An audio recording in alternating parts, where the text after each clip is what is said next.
नमस्कार मित्रांनो, स्वागत आहे तुमचं तुमचा आवडता युट्यूब चॅनल महाराष्ट्राची परंपरा संस्कृती. प्रथमतः या ठिकाणी आज ज्या नंदीनं 2 नंबरचा मान पटकवला आर्य मिलिंद सेठ पाटील कोसगाव त्यांचा बोंगा डॉन सेठ, आज पहिल्यांदा अभिनंदन. हिंद केसरी 2 नंबरचा मान पटकवला. काय आजचा आनंद कसा आहे? आनंद खूप चांगला आहे. गेल्या वर्षी पण 2 नंबरचा मानकरी झाला होता, पण ह्या वर्षी खरं तर संतोष शेठ तोडकर त्यांची संपूर्ण टीमचं मी मनापासून अभिनंदन करेन. कारण की फोन केल्या एक शब्दावरती मला पहिरा दिला आणि पहिरा मनापासून दिला म्हणून कडनी पळून आम्ही आज 2 नंबरचे मानकरी झालो. आणि चांगला जोड पळाला, सुंदर, सगळ्यांना आनंद झाला जोड पळताना.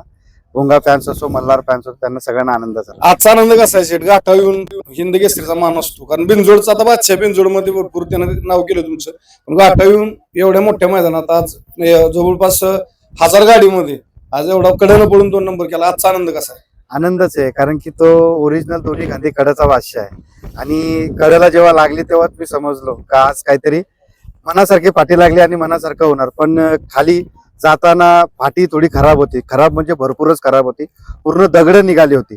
पण त्याच्यामुळे नंदीला पळण्याचा जरा मी पण थोडं हे करतो आणि त्याच्यामध्ये मल्हार पण थोडा आजारी होता.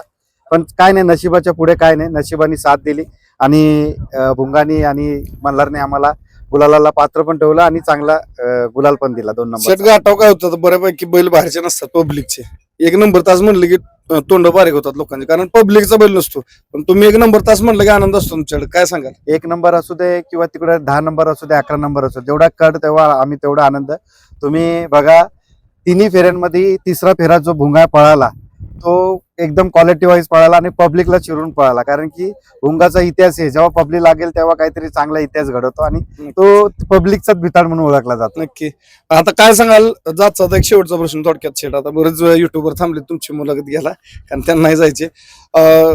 भरपूर बैल आज तुमच्या धावणी झाली, थोडक्यात काय सांगाल भुंगाबद्दल? काय नाही, तो आमच्या घरातला मेंबर आहे.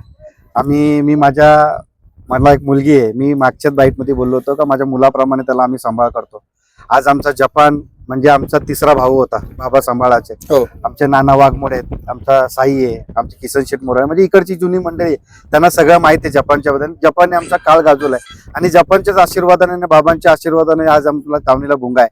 आणि भुंगा आपण तसंच नाव करतोय अखंड महाराष्ट्रात. मिलिंद पाटील हे नाव आणि सावकर ग्रुप आणि कोसगाव हे नाव एकमेव भुंगाने माझं संपूर्ण महाराष्ट्रात गाजवलंय. नक्कीच मित्रांनो, बैल धावणीला घडत असतात, मेहनत पण असते. आज शेठ मुंबईवरनं इथपर्यंत आलेत आणि मालकाला नाराज न करता आज एवढ्या मोठ्या मैदानात 2 नंबरचा मान पटकवला. शेठ तुम्हाला शुभेच्छा. आणि जाता आता एक छोटीस 15 तारखेला बिनजोडचं मैदान आहे बोरकोडी फाटीवरती. काय करा बैलगाडी मालकाला काय आव्हान कराल? बघा, बिनजोडचं मैदान म्हणजे आमचं मुंबईकरांचं मैदान आणि पश्चिम महाराष्ट्रामध्ये जेव्हा मैदान ठरतं तेव्हा अखिल भारतीय बैलगाडा संघटनेमार्फत सगळ्या गोष्टींचे बोलणं करून हा मैदान आपलं बिनजोडचं ठरलं जातं. मुंबईची संघटना असू दे किंवा आपली वरची संघटना, जसे आपल्या मीटिंग मध्ये नेहमी बोलत असतो आपण भाऊ आहेत, दोन्ही भावांनी घेतलेला डिसिजन म्हणजे हा बिनजोडचा क्षेत्र आहे. आणि बिनजोडच्या क्षेत्रामध्ये जेव्हा जेव्हा बिनजोड आवर्जून पुकारली जाईल तिथे हा भुंगा आवर्जून तिथे येईल. 15 तारखेला बोरकोडीला मैदान आहे, तिथे 100% आपण भुंगा घेऊन येऊ. मुंबईच्या सर्व गाडा मालकांना आवाहन करेन तुम्ही पण या, चांगला आपण सुंदर हा बिनजोडचा मैदान आहे. नक्की सेठ जातं तुम्हाला तमाम बैलगाडी मालक चालक चाहत्यांच्या वतीनं मनपूर्वक शुभेच्छा, बळमामा चरणी प्रार्थना. असंच कायम गुलालात राहा. धन्यवाद. धन्यवाद.